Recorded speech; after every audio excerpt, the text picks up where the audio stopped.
Welcome back to Blaster Master Zero 02. We're still on the bamboo foresty area with the country bumpkin tank driver. Wonderful. Yeah, there's like a theme in this game where all like the androids that help with the tanks like take on the personality traits of like the pilots and stuff. It's weird. Huh. I mean, sort of like the. Oh god, the next world's the one with the plant girl, right?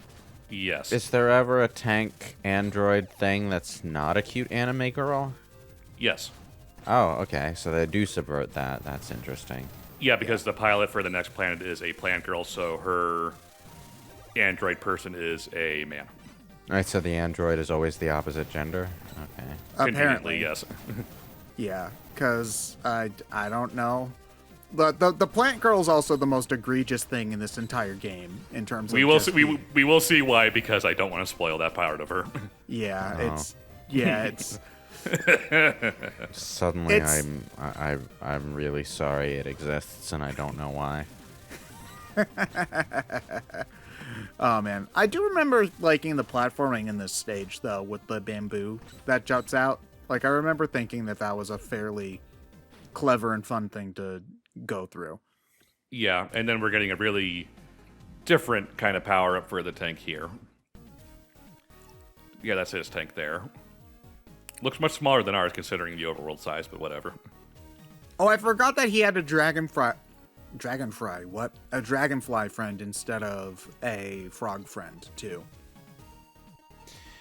It just hit me why MA and Metal Attacker are the phrases they went with. It's because they're easily pronounced English phrases for the Japanese audience. I mean, yeah, kinda. I don't know. Like, I mean, there's plenty of stupid crap that we do in English, like in terms of like using other language kind of stuff. So I don't really ever like judge too tank, hard. Yeah, but our tank got a wall jump. I guess the one thing that I would be more willing to do, and I know that this is somewhat controversial, but I would be more willing to, with translating stuff like this, just change stuff like that so that it doesn't sound quite so weird, you know? Like you said, Lewis, Metal Attacker isn't really something that sounds super, like, natural in English. So Oh, yeah. And, I would be more willing to change it, but I know that that's also a controversial opinion for some in people. quite a few games, there are, like, really stock generic English phrases that the Japanese audiences know, which are used for things, and a lot of the time in the English versions, those things will be changed out for something a little bit more, functionally relevant to English, to native English speakers, like, a game with a stagger system might, like, just generically use the word burst or break, even if it doesn't really make sense in context for those to be the words they use, because they're fairly commonly known words to the Japanese audience.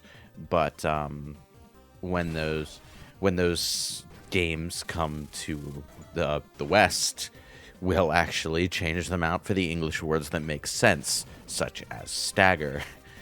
Yeah. I am thinking specifically of Final Fantasy VII Remake as I say this. Yeah, break is something that you see a lot, actually, now that I'm thinking about it. A lot of games have, like, break or something Break, like that for burst. staggers. Yeah. Those two words are pretty common, yeah. But I know that some people don't like it when stuff is changed that much in localization, and they'd rather who cares? stuff stay. I mean, those people do. No, I don't care about them. I'd Ouch. rather not have my entire sensibility of my native language be bent over backwards just so a few animu weeaboo dorks can just be content with their functionally broken English because they think that's truer to the original. For me, it depends a lot on what the property is, which is always the most fun answer. The wishy-washy, it depends on the situation answer. That's the most satisfying one. Basically, the only situation where I would accept broken English is a situation where it's supposed to be broken English, Yeah. as opposed to it being English that the Japanese audience thinks is functional but isn't. What about the example from Steins Gate where it's intentionally supposed to be terrible English, but it's also like everyone knows it's lame?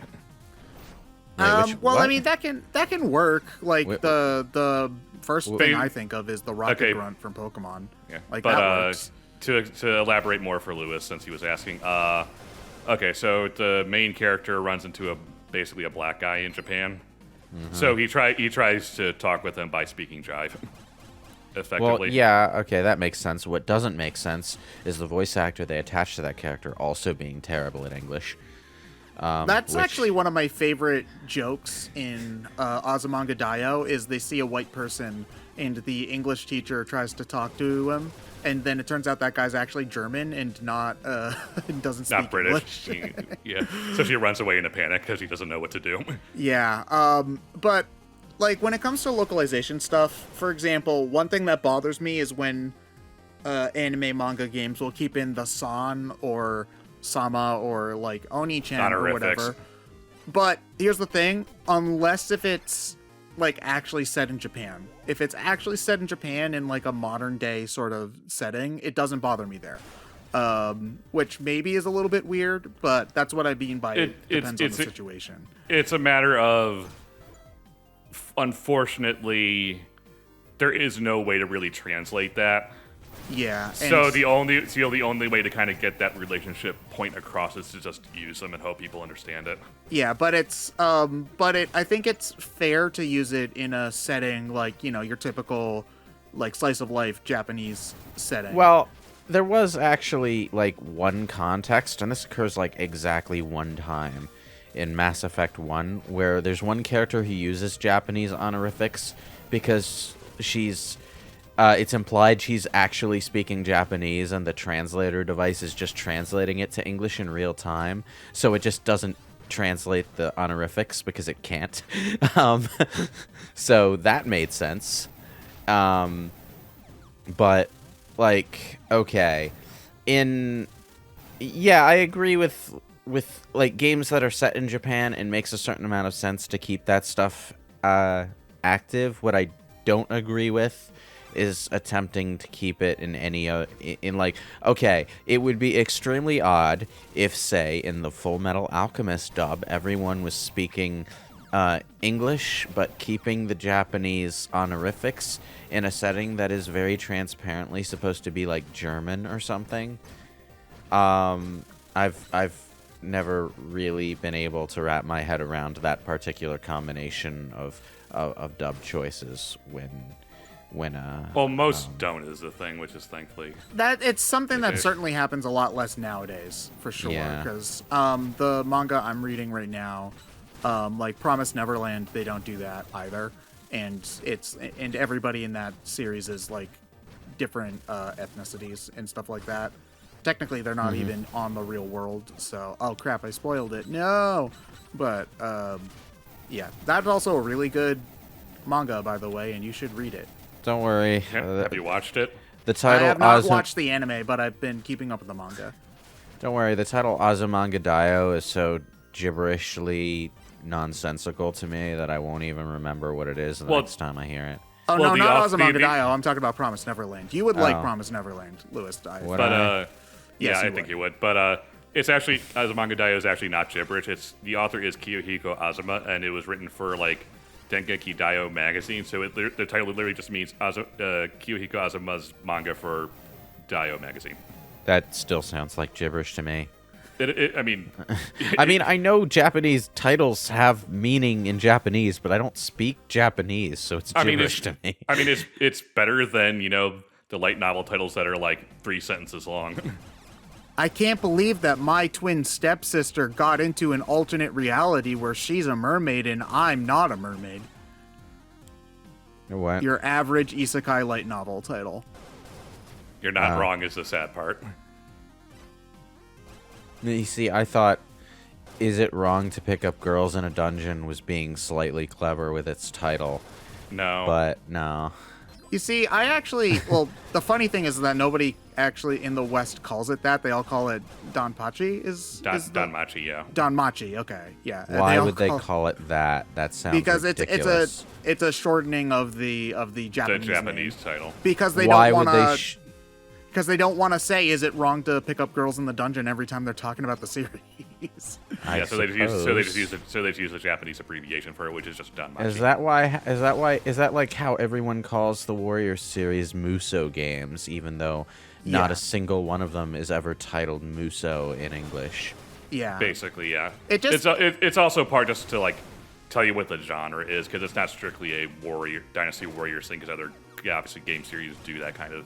It also helps because not all of them are named warriors. Like, just off the top of Oh my yeah, head. every there's 10 Dragon Quest years, one of them comes out and Heroes. doesn't have that word in their title. Okay, sure.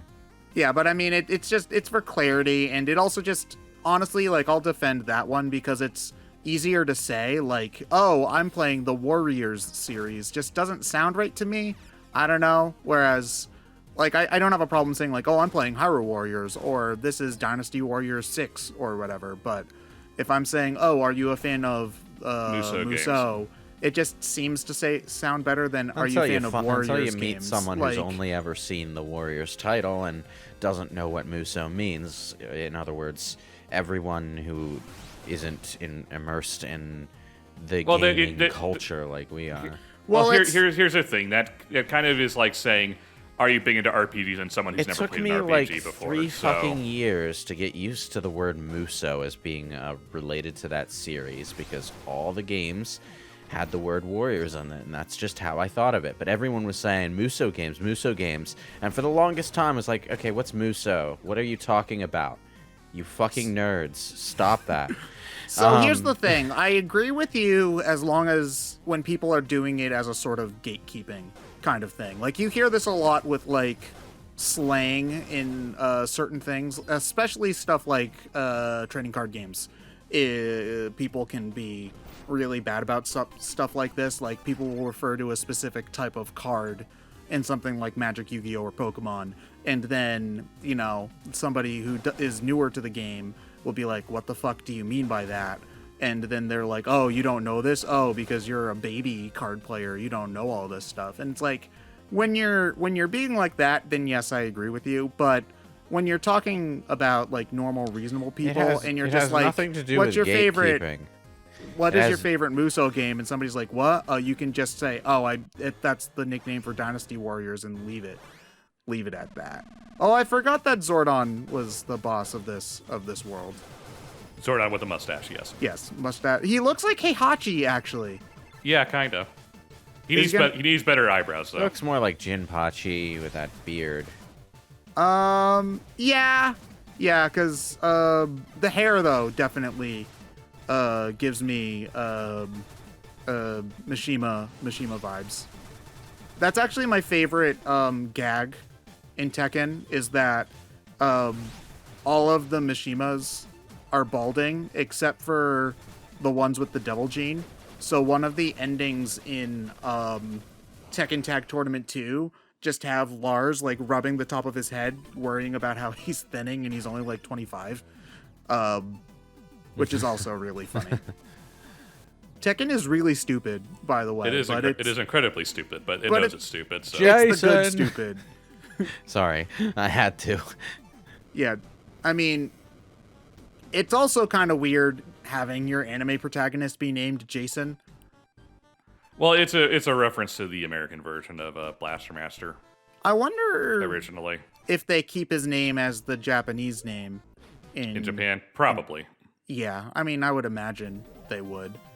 It's Although I kind of could, like how when Persona 2 first came out in the West, they had already committed to having a westernized version of Persona 1, but at the same time they also wanted to not do that again. So they wrote the story so that everyone has Japanese names, but all the returning characters from Persona 1 had the same nicknames that they had in the original game, and they were just nicknames. So for some reason, one of the characters was just named Mark, I guess. Eat your burgers, Apollo. Oh, it'll never get worse than Ace Attorney, where they've just committed to it, and I think the translation team just understands that that's just one of the running jokes, is that it's just not Japanese. The Good welcome names to are our good old American apartment. the names are supposed to be punny as hell in Japanese, but that doesn't work if we don't understand what the names mean. What the hell is a Naruhodo, you know? Yeah, it's just one of those things where they like very clearly made it like not just like Western names, because my suspension of disbelief can handle having Western names in the series For the sake of making a joke and stuff. Yeah. Well, actually being set in Japan, but they just keep on going. Oh yeah, we're definitely American. Look at all this American stuff that we have. I mean, and then the our series American just gets apartments more with and our more tatami mats. more and more Japanese as it goes on, and we're just like, I mean, okay, the name Phoenix Wright is like the most accurate translation of the pun in his name that you could possibly imagine, because like, yeah, if someone says Naruhodo in Japanese, one very legitimate translation of that is to just have them say right. right. Yeah, so no, it's not that we're disagreeing that the names don't make sense. It's just we can handle making American version of the names for the sake of the jokes, while still having it clearly be in Japan. Because Yeah, there are some plot points that are just kind of weird. Like it's not that it's like it's story ruining or anything, but there's just some sort of plot points that just are kind of weird when you think about them being American versus being Japanese. Like, for example, one of the things in the first game is there's a plot point about how the kids pay for their lunch, like their school lunches all at once, versus in most American schools, kids pay for their lunch every day, So that's like a little bit weird when you consider it. There's also a couple of other things as well. It occurs to me as you say this that like the way Japanese high schools handle lunches is like the only thing that the Persona series never touches. there's a school store where you can buy bread. That's about it. That's the only thing that they ever do. I think like in one scene they come up to the school roof with like instant noodle bowls or something. Yeah, And that's the most famous change, is that in the American version, Maya, the assistant, loves eating hamburgers, but she likes ramen in the Japanese version, which is fine for the first 3 games, but when you get to the 4th game and you go to the ramen stand that they supposedly go to every single time, you also have to bring up how Maya also liked ramen just as much the entire time, and it's just a little awkward. Plot Eat your twist, the burgers, ramen Apollo. stand expanded into burgers the way Wawa expanded into burgers this month. So You see, here's the thing. I would have expected that they would have done that if it weren't for the fact that the character that they drew is like his stand is very ramen stand looking, and also like his sprite, he has a bowl of noodles for a hat and stuff like that, to the point where they can't change this shit. I think that they might have tried. it was hamburger. It was hamburger ramen. Okay, someone's invented it, I'm sure. Probably. Hamburger ramen actually sounds good now that I'm thinking about it. Like as long as you make sure that the hamburger itself isn't dry. Like, I don't know how you would do that, but I'm not actually sure how that would work, to be honest. like whoever can get it to work, you've got a customer right here, because I would love to try that shit. That sounds actually delicious. What I mean is that the cooking method for ground beef is always going to be different than actual like beef or steak, because this is going to be slightly controversial for my for my fellow Americans who for some reason love to eat their burgers medium, but you're not supposed to eat ground beef medium, because like the reason you're able to eat steak medium rare or whatever is because it's a whole piece of meat, and with steak all the like bacteria and stuff is on the outside surface, so you don't actually need to cook the inside all that much. But with ground beef, the insides are on the outside and the outsides are on the inside, and it's all mixed up, so you're actually supposed to cook it thoroughly. But for some reason, we just like to live dangerously with our hamburgers, I guess. I mean, I don't like my burgers well done, but like if you order something medium for a burger, like whenever I've done that at a restaurant, like it's actually like dripping through the bun, and because it's still like that wet, and I'm like, no thanks, I'm good. I don't need my burger to be dissolving as I try to eat it. By the way, we took down a mountain. I thought that this boss was pretty cool, actually, although a little bit Fairly. repetitive. Yeah, I was gonna say like, oh, this looks pretty interesting, but then you just go into a room and shoot some stuff, and I'm like, oh, okay, never mind. Well, the idea is that you fight the boss, and then the mountain has like copies of the boss like powering it, which is a neat idea because you fight more copies of the boss as you go. It's just you have to do it like 5 times, and maybe 3 would have been enough, you know? Yeah. It goes on like 3 minutes longer than it really needs to. I like how Farm Boy's truck tank looks like farming equipment. Yeah, you know, you got your tractor tank and your can of beer and your farming Dirt thing. road. He's And probably playing Stardew four- Valley on his Switch as we speak. And your That would 4-wheel complete the picture. drive and your dog and... And your hey girl. I'm not actually kidding about that. I did read a news story about a farmer who just plays Stardew Valley on the job because there's that much downtime when you're farming. Well, yeah, I could imagine. Farming seems like A, incredibly hard, tedious, not fun work, and B, like you're doing nothing for the rest of it. So Well, a lot of automated equipment going into it, so it's there are times when it's mostly supervising rather than doing the work yourself. All right, well, we'll see you all in the next part of Blaster Master 02.